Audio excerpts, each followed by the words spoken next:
नमस्कार दोस्तों, मैं सुनील कुमार आपका स्वागत करता हूं आपके अपने चैनल क्या ऐसा होता है में। दोस्तों, आज के वीडियो में आपको बता रहा हूं राहु क्या है, कौन है और क्यों आपको तंग करते हैं और राहु आपके साथ क्या क्या कर सकता है। पूरा वीडियो देखना और अगर आपको पसंद आता है तो कमेंट बॉक्स में हर हर महादेव जरूर लिखना, क्योंकि मैं आपको ना एक ही सिंगल वीडियो में ज्यादा से ज्यादा 10 मिनट का वीडियो होगा, उससे ज्यादा मैं नहीं करूंगा। ठीक है, उसमें मैं आपको पूरी जानकारी बता रहा हूं राहु है क्या चीज है, क्यों लोगों को तंग करता है, किस तरह की समस्याएं पैदा करता है, यह आपको सोचने वाली बात है। दोस्तों, कालसर्प दोष के बारे में जब हम सुनते हैं ना, सबसे पहले तो हम कालसर्प दोष को ही ना बड़ा अजीबोगरीब तरह से हम अपने दिमाग में ही सोच लेते हैं, जबकि देखा जाए तो यह राहु और केतु की एक युति होती है। तो दोस्तों, कौन है राहु? राहु कौन है आज बताता हूं, सुनिए राहु कौन है। दोस्तों, जब देवासुर संग्राम हुआ था ना, देवासुर संग्राम के दौरान समुद्र का मंथन हुआ था। जब देवासुर संग्राम में किसी की हार जीत नहीं हुई, देवासुर जो संग्राम हुआ था वो दैत्यों के और देवताओं के बीच में हुआ था। ठीक है, लेकिन किसी की उसमें हार जीत नहीं हुई। वजह क्या थी? वजह थी कि देवताओं के जो गुरु थे वो गुरुदेव थे, जो ग्रह के हमारे नक्षत्र में ग्रह गुरु हैं, जो सभी ग्रहों के गुरु हैं, गुरु बृहस्पति। ठीक है, और दैत्यों के जो गुरु थे वो शुक्रदेव थे। इधर से अगर किसी को क्षति होती तो गुरु जो बृहस्पति देव सही कर देते थे, उधर से कोई क्षति होती थी तो शुक्रदेव ठीक कर देते थे। तो हार जीत होने का सवाल ही नहीं है। जब दोनों तरफ के गुरु इस तरह से बलवान होकर बैठे हुए तो फिर तो कोई समस्या ही नहीं है। अब दोस्तों क्या हुआ, जब हार जीत नहीं हुई तो समुद्र को मथा गया। जब समुद्र को मथा गया तो उसमें से हलाल विष भी निकला, उसमें से अमृत भी निकला। अब जब अमृत निकला, हालांकि हलाल विष को तो भगवान शिव ने पान कर लिया था, पी गए थे वो तो, लेकिन जब अमृत निकला तो भगवान विष्णु ने मोहिनी रूप धारण करके जिस तरह से अमृत को ये बांट रहे थे ना देवताओं में, एक ऐसी युति थी जिसकी वजह से बांट रहे थे। तो जो दैत्य थे, जो दानव थे, दानवों में से जो राहु था, राहु ने सोचा कि चलो वहां पे जाके देखते हैं कि क्या चल रहा है वहां पे। और वहां पे राहु देव किसी अन्य दैत्य के साथ में और देवताओं में शामिल होकर बैठ गए, लेकिन सूर्य और चंद्रमा ने इन्हें पहचान लिया। सूर्य और चंद्रमा ने राहु को पहचान लिया। तो जैसे ही भगवान विष्णु ने इनको अमृत दिया, राहु देव को अमृत दिया, तभी चंद्रमा ने और सूर्य ने बताया कि ये तो राहु हैं, ये दैत्य हैं। तो भगवान विष्णु ने अपने सुदर्शन से इनका मस्तक काट दिया। तो मुंह में तो था इसलिए मर नहीं सकते, और हल्का सा कंठ में था तो कंठ के अनुसार वो कंठ में यहीं पे रह गया था। तो ये दो हिस्से हो गए थे राहु के। ऊपर वाले हिस्से को राहु बताया जाता है और इसके नीचे वाले हिस्से को केतु बताया जाता है। तो ये थे राहु और केतु, जो ग्रहों के रूप में, छाया के रूप में लोगों पे अपना प्रभाव डालते, अपना प्रभाव डालते हैं। इस तरह से होता है। तो दोस्तों, ये पता चला आपको राहु ये है और केतु ये है। ठीक है, अब क्या होता है? अब ये होता है राहु क्या कर सकते हैं। इतना आप सोचिए, हम मनुष्य हैं और मनुष्य में हमारा इतना ऊपर का हिस्सा क्या करेगा? आंखें देखती हैं, कान सुनते हैं, नाक सूंघती है, मुंह से हम कुछ बोलते हैं, दिमाग हमारा सोचता है। ये सारा राहु का है। अगर राहु आपके नकारात्मक या नीच भाव में बैठा हुआ है तो क्या करेगा? जो चीज आपको नहीं देखनी हो उसे दिखाएगा, जो आपको नहीं बोलना होगा उसे बुलवाएगा, जो आपको नहीं सुनना हो उसे सुनवाएगा। आपके दिमाग में इस तरह की पूरी क्रिया विधि एकदम बिठा देगा कि आप सोच ही नहीं पाएंगे कि मैं सही कर रहा हूं या गलत कर रहा हूं।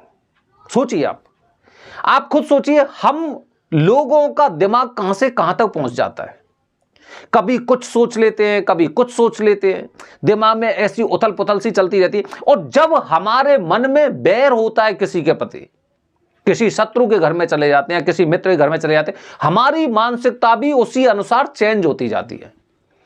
इसी तरह से राहु जब भी आपकी कुंडली में नीच भाव में होते हैं तो आपको इसी तरह से अपने आप पे सोच के देखिए, सब समझ जाएंगे आप कि राहु क्या कर सकते हैं और क्या करते हैं। जब आपके घर में कोई शत्रु आ जाए, आपकी मानसिकता कैसी हो जाएगी, और जब आप किसी शत्रु के घर में चले जाएं तो कैसी मानसिकता होगी, ये आप मान के चलिए। तो ये हमारे दिमाग को, जब ये नीच भाव में बैठे होते हैं राहुदेव, तो हमारे दिमाग को इस तरह से भ्रमित कर देते हैं, जो हमें सोचना चाहिए वो हम सोच ही नहीं पाते, बल्कि उससे बहुत आगे निकल जाते हैं। वो मेरे बारे में ऐसा सोचेगा या वहां पे इंतजार कर रहा होगा, लेकिन उसने 4 लोगों को वहां पे खड़ा कर दिया होगा। उसकी मानसिकता ऐसी होगी जैसी मैं घर में से निकलूं तो एकदम अटैक कर दे। मतलब ना, एक जैसे फिल्म होती है, साउथ की मूवी देखना आप, साउथ की, ये मान लो जो साउथ की मूवी में हो रहा ना, जो सारे के सारे एकदम ऐसे इंसिडेंट होते हैं कि आप सोच ही नहीं पाएंगे अब क्या होने वाला है, वही राहु है।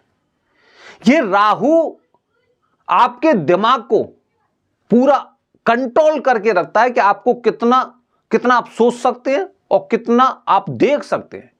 आपके कान, आपका मुंह, आपकी नाक, आपकी आंख, ये दिमाग केवल वही चीजें करवाएगा, वही चीज दिखवाएगा, वही चीज सुनवाएगा, वही चीज बुलवाएगा जिससे आपका अहित हो। यह है राहु। तो दोस्तों, मैंने आपको बताया कि इस तरह से राहु कौन है। राहु वो हैं जिन्होंने अमृत का पान कर लिया था, लेकिन भगवान विष्णु ने उनका मस्तक को हटा दिया था। ये ऊपर का हिस्सा राहु और नीचे का हिस्सा केतु बन गया था। हालांकि बाद में ब्रह्मा जी ने एक सर्प के नीचे वाले हिस्से में राहु के मस्तक को जोड़ दिया था। इसीलिए काल सर्प में सर्प नाम शब्द यूज होता है, इसलिए सर्प शब्द यूज होता है, काल सर्प। मतलब राहु की जो स्थिति है वो एकदम ऐसी है कि उसमें एक सर्प का एक आकृति दे रखी है, क्योंकि बिना उसके वो तो इधर उधर कोई मतलब का ही नहीं है।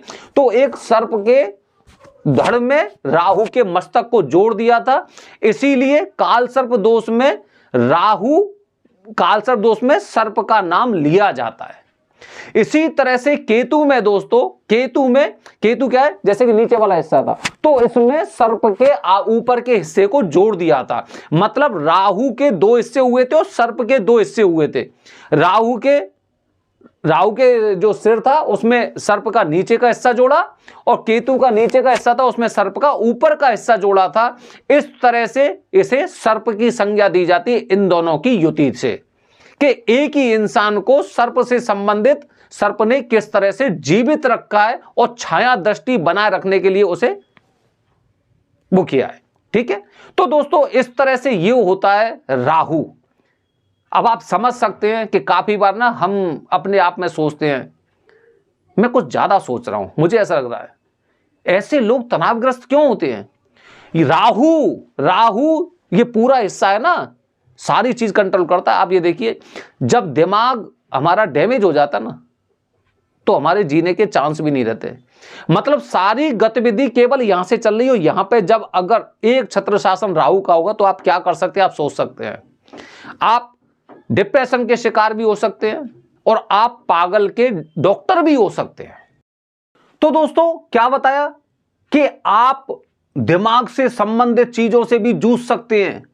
हर मतलब ना डिप्रेशन और या फिर तनाव इतना दिमाग में आपके में कि आपका कहीं और मन नहीं लग रहा है, और अगर स्थिति और भी ज्यादा आगे निकल जाती है तो आप पागलों के डॉक्टर भी हो सकते हैं, ये मान के चलिए आप।